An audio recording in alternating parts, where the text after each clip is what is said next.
अगर आप भी लघु उद्योगपति या छोटे व्यापारी हैं और अपना वर्किंग कैपिटल फ्लो बनाए रखना चाहते हैं तो बैंक में जाके वेंडर फाइनेंशियल स्कीम के बारे में जान सकते हैं और इसका लाभ उठा सकते हैं।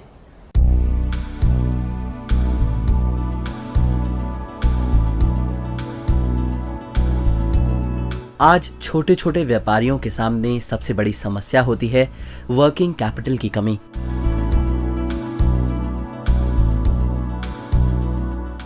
वो अपने बिल एक्सचेंज के आधार पर लोन लेकर इस कमी को पूरा कर सकते हैं।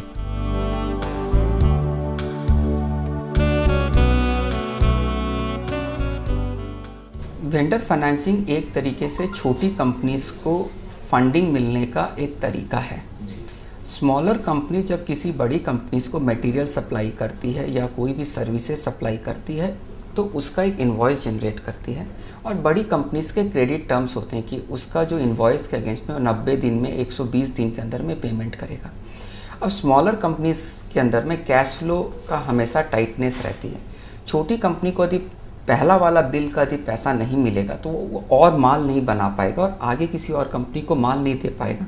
उसको या तो वेट करना पड़ेगा 3 महीने तक जब तक बड़ी कंपनी पैसा दे, उस पैसे से फिर वो आगे माल बनाए तब आगे काम करें, या फिर वो बैंक के पास जाता है, बैंक के पास जाके बोलता है सर ये मैंने इस बड़ी कंपनी को माल सप्लाई किया है जिसका ये इनवॉइस है, आप मेरे को आज जिसका पैसा मुझे 3 महीने बाद मिलेगा तो आप इसके बदले मुझे 80% या 90% depending upon my track record और जिस आदमी को मैंने माल दिया है उसका भी एक क्रेडिट वर्दीनेस को देखते हुए बैंकर एक हिसाब लगा के मेरे को उसका 80% या 90% तक मुझे फंडिंग कर देता है उस इनवॉइस का।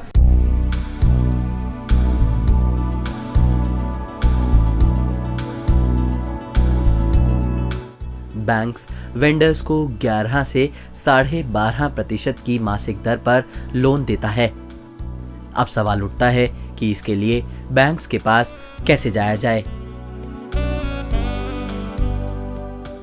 यदि मैंने कोई माल सप्लाई कर दिया बड़ी कंपनी को तो बड़ी कंपनी उसका माल का एक्सेप्टेंस लेटर दे देती है, बिल साइन कर देती है और साथ में एक बिल ऑफ एक्सचेंज दे देती है जिसको हम हुंडी भी बोल सकते हैं। बिल ऑफ एक्सचेंज बेसिकली क्या होता है कि वो एक एश्योरेंस होता है कि हम आपको 3 महीने बाद पैसा देंगे या 4 महीने बाद देंगे या 5 महीने बाद देंगे।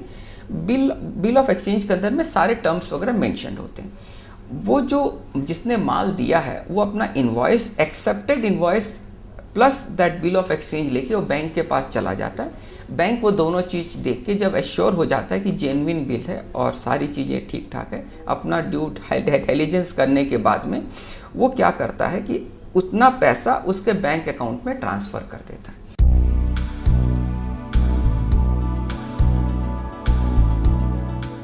ये लोन एक निश्चित अवधि के लिए ही दिया जाता है।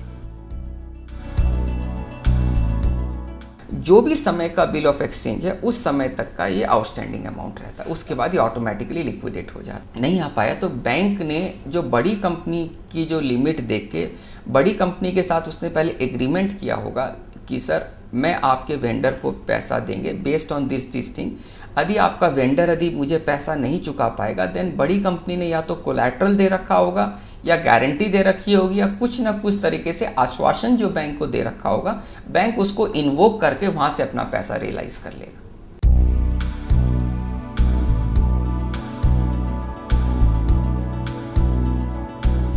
वेंडर फाइनेंसिंग एक बहुत उपयोगी बैंकिंग प्रोडक्ट है।